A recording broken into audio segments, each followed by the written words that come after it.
मनोविज्ञान। अब देखिएगा आगे।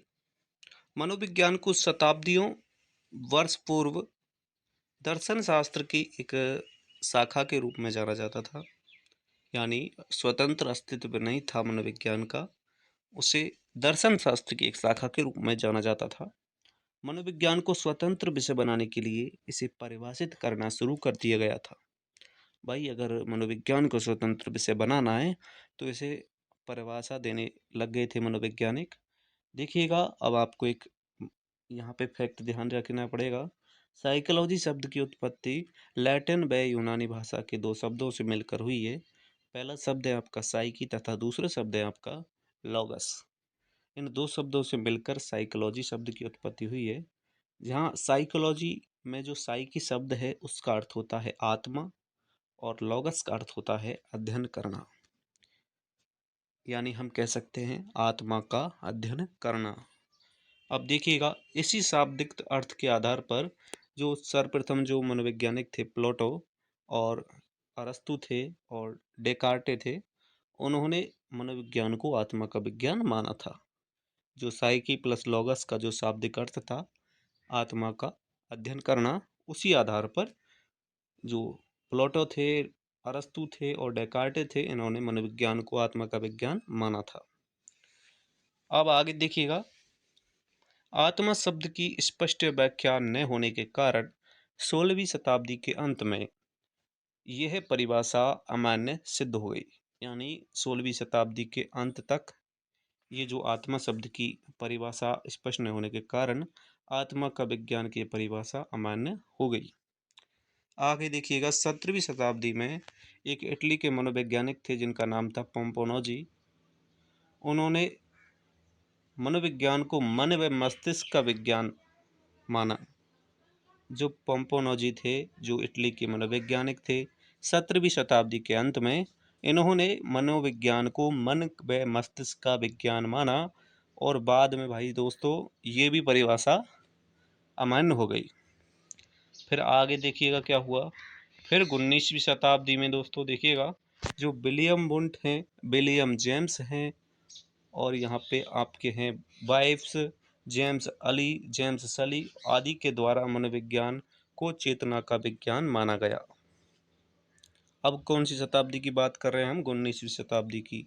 तो इसमें क्या हुआ था कि जो विलियम वुंट थे, विलियम जेम्स थे, वाइव्स थे, जेम्स अली थे आदि मनोवैज्ञानिकों के द्वारा जो मनोविज्ञान है उसकी परिभाषा चेतना के विज्ञान के रूप में परिभाषित की गई थी। अपूर्ण अर्थ होने के कारण यह परिभाषा भी एक बार फिर रद्द हो गई। दोस्तों देखिएगा, सबसे पहले आपको बता दें एक बार, सबसे पहले देखो अरस्तु और डेकार्टे, प्लेटो ने तो इसे आत्मा का विज्ञान माना। उसके बाद ये आए थे आपके इटली के मनोवैज्ञानिक पोम्पोनोजी, इन्होंने इसको मन व मस्तिष्क का विज्ञान माना था। उसके बाद जो विलियम वुंट और विलियम जेम्स आए थे, इन्होंने इसको चेतना का विज्ञान माना था। अब ये तीनों परिभाषाएं अमान्य हो गई। फिर आगे क्या हुआ था देखिए, विलियम वुंट ने जर्मनी के लेम्पजिंग स्थान पर, एक लेम्पजिंग शहर है जर्मनी में, उसमें 1879 में सर्वप्रथम मनोवैज्ञानिक प्रयोगशाला की स्थापना की थी। इसलिए विलियम वुंट को प्रयोगात्मक मनोविज्ञान का जनक कहते हैं। काफ़ी इंपॉर्टेंट क्वेश्चन बन जाता है कि प्रयोगात्मक मनोविज्ञान के जनक कौन माने जाते हैं? विलियम वुंट माने जाते हैं। क्यों माने जाते हैं? क्योंकि उन्होंने जर्मनी के शहर लेम्पजिंग में सबसे पहले 1879 में प्रयोगशाला स्थापित की थी एक मनोविज्ञान की, इसीलिए इन्हें प्रयोगात्मक मनोविज्ञान का जनक कहते हैं। इसी समय 1879 से मनोविज्ञान दर्शन शास्त्र से अलग होकर एक स्वतंत्र विषय के रूप में सामने आया था। दोस्तों जो 1879 के बाद ये जो मनोविज्ञान था ये दर्शन शास्त्र की शाखा से अलग होकर स्वतंत्र रूप में सामने आया था। उसके बाद देखिएगा, लिम्पजिंग विश्वविद्यालय को वर्तमान में कार्ल मार्क्स विश्वविद्यालय कहते हैं। अब इसका वर्तमान नाम ये है कार्ल मार्क्स विश्वविद्यालय। आगे देखिएगा, विलियम मैकडूगल ने अपनी पुस्तक लिखी थी एक विलियम मैकडूगल ने एक अपनी पुस्तक लिखी थी। इस पुस्तक का नाम था आउटलाइन ऑफ साइकोलॉजी के पेज नंबर 16 पर चेतना शब्द की कड़ी निंदा कर दी। भाई घोर निंदा कर दी कि चेतना शब्द की। जो मैकडूगल थे, विलियम मैकडूगल, उन्होंने एक पुस्तक लिखी थी जिसका नाम था आउटलाइन ऑफ साइकोलॉजी। उसमें जो ये चेतना शब्द है इसकी कड़ी निंदा कर दी थी। और देखिएगा आगे 20वीं शताब्दी में मनोवैज्ञानिक को व्यवहार का विज्ञान माने जाना लगा। अब देखिएगा व्यवहारवाद की शुरुआत यहाँ से हो जाती है। 20वीं शताब्दी में जो मनोवैज्ञानिक थे, उन्होंने जो मनोविज्ञान था उसे व्यवहार का मनोविज्ञान कहा और आज भी यह परिभाषा प्रचलित है। आगे देखिएगा व्यवहार का विज्ञान मानने वाले प्रमुख मनोवैज्ञानिक वाटसन थे। व्यवहार का विज्ञान मानने वाले प्रमुख मनोवैज्ञानिक वाटसन थे। इनके अलावा इनके साथी कौन कौन थे? वुडवर्थ थे, स्किनर थे, थॉर्नडाइक थे और मैकडूगल थे। आदि द्वारा भी मनोविज्ञान को व्यवहार का विज्ञान कहा गया। अब देखिएगा व्यवहार का विज्ञान तो आपके वाटसन ने माना था। वाटसन के साथ साथ वुडवर्थ थे, स्किनर थे, थॉर्नडाइक थे, मैकडूगल थे। इन सभी ने भी मनोविज्ञान को व्यवहार का विज्ञान माना, इसकी व्यवहार के विज्ञान के रूप में परिभाषा दी थी। अब देखिएगा परिभाषाएं देखिएगा मनोविज्ञान की प्रमुख मनोवैज्ञानिकों के अनुसार। देखिएगा सबसे पहले वाटसन के अनुसार मनोविज्ञान की परिभाषा क्या है? मनोविज्ञान व्यवहार का शुद्ध विज्ञान है। मनोविज्ञान व्यवहार का शुद्ध विज्ञान है, क्योंकि सबसे पहले भी दोस्तों आप देख सकते हो कि व्यवहार का विज्ञान कहने वाले भी वाटसन थे। तो वाटसन जी ने ये परिभाषा दी है, मनोविज्ञान व्यवहार का शुद्ध विज्ञान है। एक नोट है नीचे, जेम्स ड्रेवर ने भी मनोविज्ञान को व्यवहार का शुद्ध विज्ञान माना है। तो आप स्पष्ट रूप से याद कर सकते हो कि वाटसन जी की और जेम्स ड्रेवर जी की एक ही परिभाषा है मनोविज्ञानिक की। देखिएगा दोनों ने ही व्यवहार का शुद्ध विज्ञान मनोविज्ञान को कहा है। अब देखिएगा वाटसन के अनुसार एक कथन और कहा गया है कि तुम मुझे कोई भी बालक दे दो, मैं उसे वैसा बना सकता हूँ जैसा तुम बनाना चाहते हो। वाटसन जी ने एक परिभाषा भी दी थी कि तुम मुझे कोई भी बालक दे दो, मैं उसे वैसा बना सकता हूँ जैसा आप चाहते हो। उसके बाद देखिएगा ये तो आपकी वाटसन की परिभाषा हो गई। अब मनोविज्ञान की परिभाषा देखिए वुडवर्थ के अनुसार। मनोविज्ञान ने सर्वप्रथम अपनी आत्मा का त्याग किया, फिर मन का त्याग किया और फिर चेतना का त्याग किया, और आज मनोविज्ञान व्यवहार के विज्ञान के रूप में स्वीकार है यानी जाना जाता है। तो यही परिभाषा जो क्रम रहा था मनोविज्ञान का, वही परिभाषा दी है वुडवर्थ ने कि सबसे पहले भाई देखो आत्मा को त्यागा, आत्मा के बाद मन का त्याग किया, उसके बाद चेतना को भी त्याग दिया, जो विलियम वुंट ने भी परिभाषा दी थी उसको त्याग दिया। उसके बाद आज जो वर्तमान में वाटसन की जो परिभाषा है व्यवहार के विज्ञान के रूप में स्वीकार है, ये वुडवर्थ की परिभाषा है। और वुडवर्थ ने आगे देखिएगा इसके बाद क्रो एंड क्रो के अनुसार क्या परिभाषा है मनोविज्ञान की, उसे भी देखते हैं। क्रो एंड क्रो के अनुसार 20वीं शताब्दी बच्चों की शताब्दी है। जो 20वीं शताब्दी है वो बच्चों की शताब्दी है, ये कथन दिया था। अब देखिएगा कुछ इम्पोर्टेंट आपके सामने फैक्ट आने वाले हैं। देखिएगा मनोविज्ञान के कौन जनक हैं और कौन क्या है, मनोविज्ञान में किस रूप से जाना जाता है, इसको हम विस्तार से पढ़ने वाले हैं। सबसे पहले देखते हैं मनोविज्ञान के जनक किन्हें कहते हैं। अरस्तु को मनोविज्ञान का जनक कहते हैं। अरस्तु को मनोविज्ञान का जनक कहते हैं क्योंकि देखो आत्मा का विज्ञान सबसे पहले जब मनोविज्ञान को दर्शन शास्त्र के अलग करने के लिए परिभाषित करने की शुरुआत की गई थी, तो सबसे पहले ये इनका नाम आता है अरस्तु जी का, और इनके साथ साथ प्लेटो भी थे और डेकार्टे भी थे। तो मनोविज्ञान का जो जनक माना जाता है वो तो अरस्तु को ही माना जाता है। अब शिक्षा मनोविज्ञान के जनक कौन माने जाते हैं? दोस्तों थॉर्नडाइक हैं जो शिक्षा मनोविज्ञान के जनक माने जाते हैं। मनोविज्ञान के जनक तो आपके अरस्तु हैं और शिक्षा मनोविज्ञान के जनक थॉर्नडाइक हैं। प्रयोगात्मक मनोविज्ञान के जनक विलियम वुंट को कहा जाता है। तो दोस्तों ऐसा इसलिए कहा जाता है कि आपको अभी हमने पढ़ाया था लेम्पजिंग शहर में, जो जर्मनी में शहर है, उसमें 1879 में सबसे पहले इन्होंने प्रयोगशाला स्थापित की थी मनोविज्ञान की। इसलिए ही प्रयोगात्मक मनोविज्ञान के जनक विलियम वुंट को कहते हैं। अब देखिएगा आधुनिक मनोविज्ञान के जनक भी विलियम वुंट ही माने जाते हैं। दोस्तों आधुनिक मनोविज्ञान के जनक भी विलियम वुंट को कहा जाता है। प्रयोगात्मक मनोविज्ञान का जनक भी विलियम वुंट को कहा जाता है। अमेरिकन मनोविज्ञान का जनक विलियम जेम्स को कहा जाता है। विकासात्मक मनोविज्ञान का जनक जीन पियाजे को कहते हैं। जी जीन पियाजे को विकासात्मक मनोविज्ञान का जनक कहते हैं। किशोर मनोविज्ञान का जनक कहते हैं स्टैनली हॉल को किशोर मनोविज्ञान का जनक कहते हैं। व्यक्तित्व मनोविज्ञान का जनक आलपोर्ट को व्यक्तित्व मनोविज्ञान का जनक कहा जाता है। व्यवहारवाद के जनक वॉटसन हैं, जैसा कि हमने पढ़ा था। व्यवहारवाद के जनक वॉटसन हैं। अब देखिएगा मूल प्रवृत्ति के जनक कौन हैं? मैकडूगल हैं मूल प्रवृत्ति के जनक। मौलिक व्यवहारवादी स्किनर हैं। मौलिक व्यवहारवादी स्किनर को कहा जाता है। मूल प्रवृत्ति के जनक मैकडूगल हैं। व्यवहारवाद के जनक वॉटसन हैं।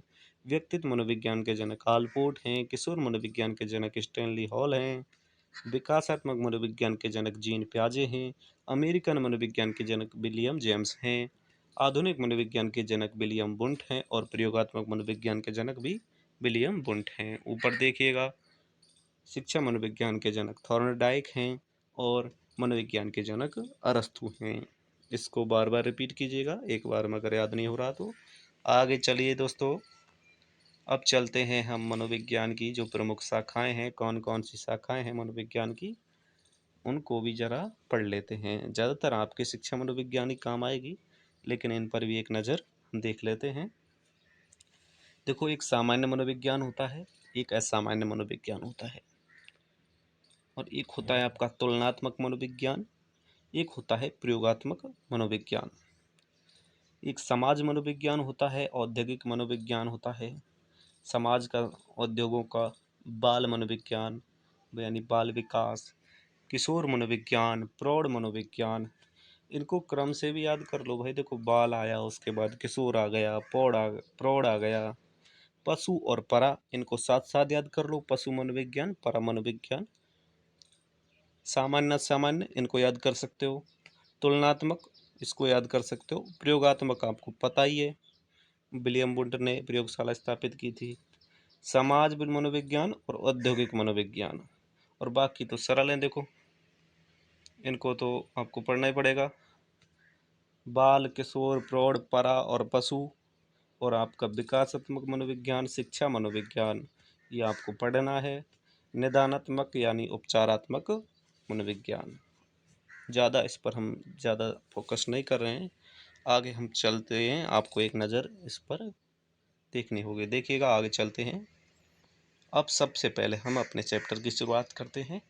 सबसे पहले चाइल्ड डेवलपमेंट, बाल विकास को हम पढ़ने वाले हैं दोस्तों, शुरू से एंड तक, और बड़ी गहनशीलता के साथ आप क्लास को अटेंड करें। दोस्तों मुझे पता है कि क्लास बहुत लंबी होने वाली है, तो एक बार में अगर नहीं दिखे तो भाई देखो वहाँ से पॉज कर देना, दूसरे दिन फिर देख लेना। और मैं तो यो कहता हूँ कि अगर आपको रिवीजन ही करना है वास्तविक में, तो भाई 2 3 4 जितना भी हो सके देखो। यानी जब तक आपके मस्तिष्क में बिल्कुल ये स्थायी ना हो जाए तब तक देखते रहो। आगे चलते हैं। अब बाल विकास की शुरुआत करते हैं। सबसे पहले हम 18वीं शताब्दी में सर्वप्रथम पेस्टोलॉजी के द्वारा इसका अध्ययन किया गया था। दोस्तों देखिएगा, जो पेस्टोलॉजी हैं, मनोवैज्ञानिक हैं, उनके द्वारा इसका अध्ययन किया गया था बाल विकास का सबसे पहले, और ये किया गया था 18वीं शताब्दी में। इन्होंने अपने ही 3.5 वर्षीय पुत्र पर एक अध्ययन किया था, और उस जो अध्ययन का जो नाम दिया था वो था बेबी बायोग्राफी। को काफ़ी आपने नाम भी सुना होगा। बेबी बायोग्राफी का संबंध दोस्तों पेस्टोलॉजी से ही है। इनका एक 3.5 वर्ष का बेटा था, उन पर इन्होंने अध्ययन किया था बाल विकास से संबंधित। आगे देखिएगा, फिर 19वीं शताब्दी की बात करते हैं। तो 19वीं शताब्दी में अमेरिका में बाल अध्ययन आंदोलन की शुरुआत हो गई थी। कब हुई थी बाल अध्ययन की जो शुरुआत थी आंदोलन की, वो हुई थी आपकी 19वीं शताब्दी में अमेरिका में हुई थी। इसके जन्मदाता स्टैनली हॉल हैं, यानी जो किशोर मनोविज्ञान के जनक भी कहा जाते हैं, स्टैनली हॉल। उन्होंने बाल अध्ययन आंदोलन की शुरुआत की थी अमेरिका से। इन्होंने चाइल्ड स्टडी सोसाइटी व चाइल्ड वेलफेयर ऑर्गेनाइजेशन जैसी संस्थाओं की स्थापना की थी। देखिए कौन कौन सी संस्थाएं थी जो कि पेस्टोलॉजी के द्वारा स्थापित की गई थी अमेरिका में। 2 संस्थाओं का नाम आपको याद रखना है। एक आपका चाइल्ड स्टडी सोसाइटी, और दूसरा है चाइल्ड वेलफेयर ऑर्गेनाइजेशन।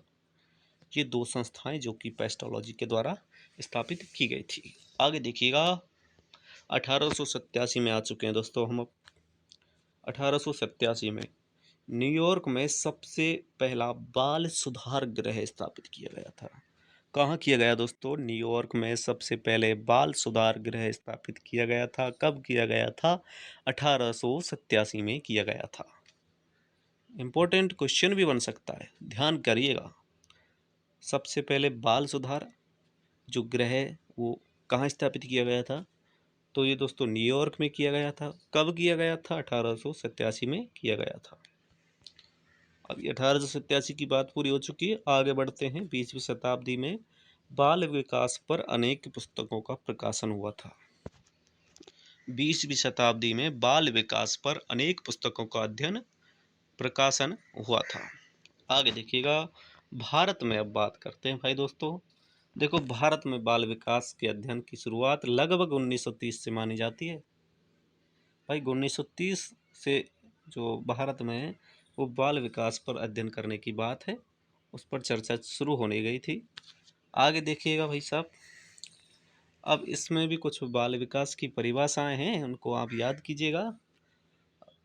बहुत ही सरल भाषाएं हैं, और देखिएगा परिभाषाओं को आप याद कीजिए। सबसे पहले वर्ग की परिभाषा हम पढ़ते हैं।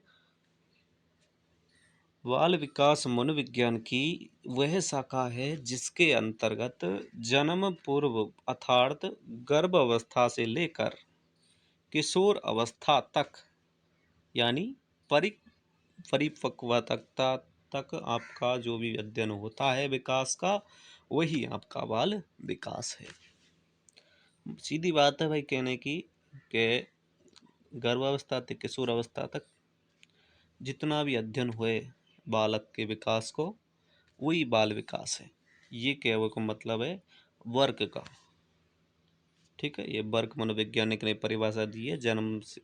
जन्म से पूर्व यानी गर्भावस्था से लेकर किशोर अवस्था तक, जब तक कि जवान हुए तब तक का जो बालक का अध्ययन करें हम, वही आपको बाल विकास कहो जावे। आगे देखो भाई साहब, अब देखो एक इम्पोर्टेंट फैक्ट आप सभी के सामने आ रहा है। देखो भाई, देखो अभिवृद्धि और विकास, यानी अभिवृद्धि और विकास में का अंतर है, उसको हम स्पष्ट पढ़ने वाले हैं। देखिएगा, अभिवृद्धि और विकास दो अलग अलग डिवाइड कर रखे हैं यहाँ पे कॉलम में। अर्थ समझिएगा, फर्क समझिएगा। चलिए देखते हैं। सबसे पहले अभिवृद्धि क्या होती है? अभिवृद्धि में केवल शारीरिक पक्ष में होने वाला परिवर्तन होता है। भाई अभिवृद्धि का मतलब तुम यूँ ही समझ लो कि हमारी लंबाई बढ़ रही है या शरीर को विकास है रोए, शरीर बढ़ रहा है तो वो अभिवृद्धि हो गई। जबकि जो विकास है वो संपूर्ण पक्षों में होता है। यहाँ आपका भावात्मक, क्रियात्मक, यानी आपकी बुद्धि का भी विकास, आपके व्यवहार का भी, नैतिकता का भी विकास, यानी संपूर्ण पक्षों में होने वाला जो परिवर्तन है वो तो आपको विकास है। जबकि केवल शारीरिक पक्षों में जो परिवर्तन हुए वो आपको अभिवृद्धि है। पहला पॉइंट तो ये है वो। आगे देखो भाई, संकुचित अर्थ। अभिवृद्धि का संकुचित अर्थ होता है, जबकि विकास का एक व्यापक अर्थ होता है। आगे देखिएगा, अभिवृद्धि बाह्य स्वरूप से हम देख सकते हैं, अभिवृद्धि को बाह्य स्वरूप से इसकी माप कर सकते हैं, जबकि विकास वो बाह्य भी होता है और आंतरिक भी होता है। अभिवृद्धि का स्वरूप तो देखो बाह्य स्वरूप होता है, यानी हम जैसे ही लंबाई बढ़ती है कोई की तो ऊपर से देख के बता दें भाई देखो इसकी अभिवृद्धि हुई है। लेकिन विकास को हम केवल देख के नहीं कर सकते, आंतरिक भी हमें देखना होगा। आंतरिक एवं बाह्य दोनों स्वरूप होते हैं विकास के, जबकि अभिवृद्धि बाह्य स्वरूप की होती है। अभिवृद्धि कुछ समय पश्चात रुक जाती है, मतलब समझ जाओ कि जैसे लंबाई हमारी 18-19 की उम्र में रुक जाए तो कुछ समय तक ही वो अभिवृद्धि होती रहती है, जबकि विकास जीवन पर्यंत चलता रहता है। जब तक आदमी बूढ़ा हो जाए तब तक वह विकास होता रहे। अब आगे देखिएगा, अभिवृद्धि में पढ़ रहे हैं, अभिवृद्धि केवल आकार बढ़ने से संबंधित है, जबकि जो विकास है वो संपूर्ण परिवर्तनों से संबंधित है। ऊपर का जो पॉइंट था वही सेम पॉइंट समझ लो इसको। आपकी अभिवृद्धि केवल आकार बढ़ने से संबंधित है, जबकि संपूर्ण परिवर्तनों से संबंधित आपका विकास का होता है। सीधा नापा ताला तोला जा सकता है भाई, अभिवृद्धि को हम नाप सकते हैं, वजन है तो उसे हम तोल सकते हैं, जबकि हम विकास को ना नाप सकते ना तोल सकते हैं, यानी सीधा मापन इसका संभव नहीं है। आगे देखिएगा, परिणात्मक, मात्रात्मक एवं संख्यात्मक। अभिवृद्धि परिणात्मक होती है, मात्रात्मक होती है एवं संख्यात्मक होती है, लेकिन जो आपका विकास है वो आपका परिणात्मक होता है और गुणात्मक होता है। फर्क इतना है कि संख्यात्मक नहीं होता है, यानी हम ऐसे नहीं नाप सकते भाई इतना किलो इसका मतलब विकास हुआ है। लंबाई वजन हम नाप तोल सकते हैं, नाप सकते हैं, तो वही सिस्टम है। आगे देखिएगा, अभिवृद्धि रचनात्मक परिवर्तन होते हैं, जबकि जो विकास होता है उसमें विनाशात्मक भी हो सकते हैं, रचनात्मक भी हो सकते हैं, दोनों तरीका से परिवर्तन हो सकते हैं। अभिवृद्धि यानी हमारी लंबाई बढ़ रही है, घटती नहीं है। वजन बढ़ रहा है वो तो घट सकता है, लेकिन ये पूर्ण रूप से हम कह नहीं सकते कि सब चीज़ से नकारात्मक हो सकती है। जबकि रचनात्मक जो और विनाशात्मक परिवर्तन होता है वो विकास में होता है। देखो आपका विकास ऐसा भी हो सकता है कि आपको विनाश कर सके, और रचनात्मक भी हो सकता है। आगे देखिएगा, अभिवृद्धि विवृद्धि सूचक है, जबकि विकास आपका विवृद्धि और हास्य सूचक है, दोनों तरीका से। अब चलिए आगे पढ़ते हैं भाई दोस्तों। श्रीमती हरलोक ने विकास क्रम में होने वाले परिवर्तनों को कुल 4 भागों में बांटा है। अब महोदया हरलोक जी आ चुके हैं। इन्होंने विकास के जो क्रम होता है उसको 4 तरीकों से, 4 प्रकार से 4 भागों में बांट रखा है। देखो, सबसे पहली बात तो आकार में परिवर्तन होता है, अनुपात में परिवर्तन होता है, पुराने चिन्हों का लोप होता है और नवीन चिन्हों का उदय होता है। शरीर के आकार में परिवर्तन हो रहा है, हमारे अनुपात में भी परिवर्तन हो रहा है, पुराने चिन्हों, हमारे कुछ पुरानी स्मृतियाँ थी, चिन्ह थे, यानी कुछ स्मृति ऐसी थी उनका लोप भी हो रहा है, नवीन चिन्हों का उदय हो रहा है। समझ सकते हो आप। ये श्रीमती हरलोक के अनुसार विकास क्रम में 4 भाग बताए गए हैं। इम्पोर्टेंट क्वेश्चन भी बन सकता है। हरलोक जी के अनुसार विकास के कुल कितने क्रम बताए गए हैं, कितने भागों में बांटे गए हैं विकास के क्रम? 4 भागों में बांटे गए हैं। आगे चलते हैं और विकास के कुछ नियम्स हैं उनको हम पढ़ने वाले हैं। देखिएगा, विकास के नियम। सबसे पहला नियम है समान प्रतिमान का नियम। समान प्रतिमान का नियम। विकास समान नियमों पर आधारित होता है, यानी जो हमारा विकास है वो समान नियमों पर आधारित होता है। इसमें किसी प्रकार का भेदभाव नहीं होता है। विकास समान नियमों पर आधारित होता है, इसमें किसी प्रकार का कोई भेदभाव नहीं होता है। ये तो आपका समान प्रतिमान का नियम हो गया, यानी जो विकास है उस समान नियमों पर होगा, कोई तरीके का भी भेदभाव नहीं होगा। आगे देखो भाई, जो दूसरा इसका नियम है वो है क्रमबद्धता का नियम, यानी एक निश्चित श्रृंखला का नियम। विकास क्रमानुसार होता है। और आगे देखिएगा, तीसरा नियम है परस्पर संबंध का नियम। विकास के चारों पक्ष, शारीरिक पक्ष, मानसिक पक्ष और सामाजिक पक्ष और संवेगात्मक पक्ष, ये आपस में संबंधित होते हैं, लेकिन घनिष्ठ संबंध शारीरिक और मानसिक में पाया जाता है।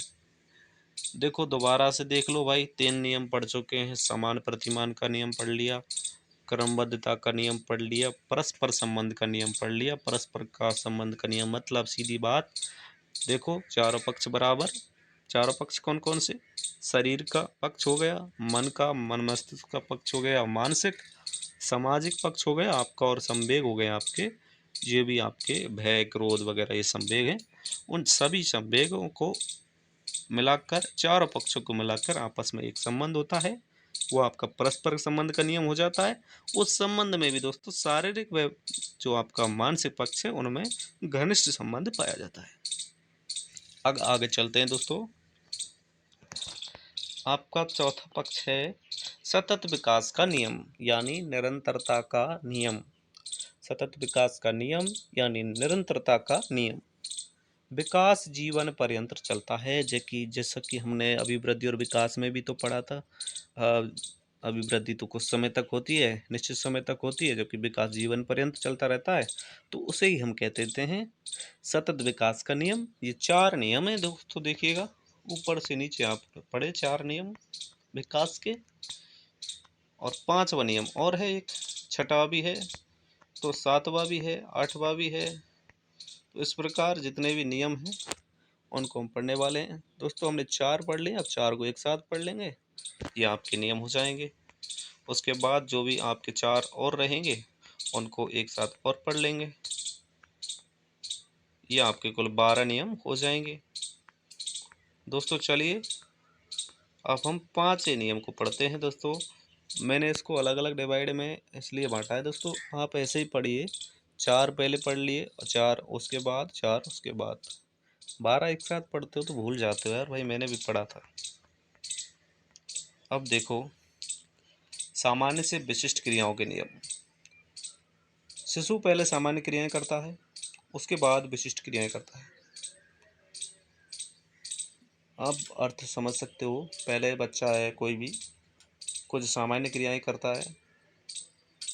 सबसे पहले अगर उसकी बात करें, अगर खड़ना, पैर लेना भी अगर बच्चा सीखता है, चलना भी सीखता है, तो सबसे पहले वो सामान्य क्रियाएं से ही चलना सीखता है। पहले बैठना सीखता है, उसके बाद घुटनों के बल चलता है, उसके बाद सीधा खड़ा होकर पकड़ कर चलने की कोशिश करता है, यानी सहारे के बल चलता है, उसके बाद स्वतंत्र रूप से चलने लग जाता है। तो यानी एक सामान्य क्रियाओं के बाद हम विशिष्ट क्रियाएं करने लग जाते हैं। ये आपका सामान्य से विशिष्ट क्रियाओं का नियम हो गया। निश्चित दिशा का नियम, जिसे कहते हैं मस्तिष्कोन्मुखी नियम, यानी विकास है जो हरदम सिर से आपके पैर की ओर होता है। बच्चा भी अगर खड़ा होता है दोस्तों, तो सबसे पहले खड़ा होना सीखना चाहता है, तो सबसे पहले देखो, अगर वो लेट रहा है तो सबसे पहले अपना सिर को हिलाता है, सिर को ऊपर करना सीखता है, सिर को साधना सीखता है। धीरे धीरे वो बैठना सीखता है, कमर तक आता है उसका कंट्रोल, उसके बाद घुटनों तक कंट्रोल आता है, उसके बाद वो पैरों तक उसका कंट्रोल आ जाता है। तो वही नियम है, सिर से पैर की ओर, मस्त मस्त बोधमुखी, जिसे नियम कहते हैं। आगे देखिएगा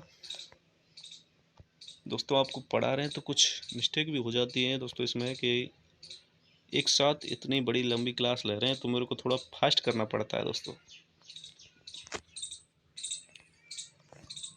आगे देखिएगा, व्यक्तिगत भिन्नता का नियम।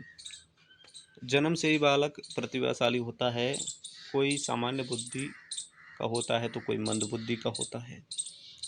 भाई जन्म से पता चल जाता है कि कहते हैं कि पूत के पालने में ही पैर से ही पता पता चल जाता है कि कैसा बनेगा।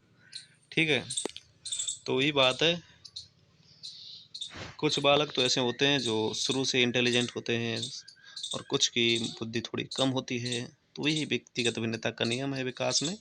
आगे देखिएगा, विकास की गति में भिन्नता का नियम। ये तो स्पष्ट है, विकास में जो भिन्नता है उसकी गति में पाई जाती है। प्रतिभाशाली विकास है जो तीव्र गति से होता है। एक प्रतिभाशाली बालक है उसका विकास जल्दी हो जाता है, जबकि एक सामान्य बुद्धि का बालक है उसका विकास सामान्य गति से होता है। और जो मंद बुद्धि बालक है उसका विकास भी मंद गति से होता है। दोस्तों मैं थोड़ा स्लो करता हूँ, कुछ मिस्टेक हो जाती है बोलने में। ये आपके 8 नियम हो गए दोस्तों। एक बार रिवीजन और कर लेते हैं चारों का। देखो, पहले ऊपर हम 4 पढ़े थे। समान प्रतिमान का नियम, दूसरा पढ़ा था क्रमबद्धता का नियम, तीसरा पढ़ा था परस्पर संबंध का नियम, चौथा पढ़ा था सतत विकास का नियम, और 5वां पढ़ रहे हैं हम दोस्तों सामान्य से विशिष्ट क्रियाओं का नियम। उसके बाद हम पढ़ा निश्चित विकास का नियम, निश्चित दिशा का नियम, मस्तिष्कोन्मुखी, और उसके बाद है आपका व्यक्तिगत भिन्नताओं का नियम। जैसा कि अभी आपको हमने बताया था, सभी में अलग अलग प्रकार की भिन्नताएं पाई जाती हैं। कोई मंद बुद्धि है तो कोई प्रतिभाशील है। आगे देखिएगा विकास की गति का नियम। कुछ में स्पीड ज़्यादा होती है विकास की, कुछ में स्लो होती है, सीधी बात है। आगे देखिएगा, अब देखो भाई 4 नियम और ये रहे हैं, इनको और पढ़ने हैं। देखो, निकट दूर का नियम, निकट दूर का नियम। विकास केंद्र से सिरों की ओर होता है। विकास केंद्र से सिरों की ओर होता है, अन्य अंगों की ओर होता है। भाई देखो, जैसे बच्चा भी है कोई, हम उसका उदाहरण ले लेते हैं। जैसे पकड़ना सीखता है ना, तो सबसे पहले पूरे हाथ से पकड़ने की कोशिश करता है, फिर धीरे धीरे कलाइयों से पकड़ने की कोशिश करता है, फिर उसका इतना कंट्रोल हो जाता है कि वो सभी उंगलियों को हिला सकता है और मात्र 2 उंगलियों से भी पकड़ सकता है। जैसा कि आपने देखा होगा छोटा बच्चे पूरे हाथ से पकड़ते हैं, उंगलियों से नहीं पकड़ते। तो ये धीरे धीरे होता है दोस्तों। विकास है जो केंद्र से सिरों की ओर होता है, यही इसका नियम है। अंतःक्रिया का नियम, देखकर सुनकर अनुकरण से सीखना। ये अंतःक्रिया का नियम हो गया। देखकर सुनकर व अनुकरण करके सीखना, जिसमें एक बच्चा कम सीखता है तो दूसरा जल्दी सीख जाता है। यही बात है अंतःक्रिया। देखकर जो भी बच्चा है वो हमें देखकर सुनकर और हमारी अनुकरण यानी नकल करके भी सीख जाता है। अगला है वर्तुलाकार नियम। दोस्तों देखिएगा, विकास केवल लंबाई में नहीं होकर चारों ओर होता है। वर्तुलाकार होता है दोस्तों विकास है।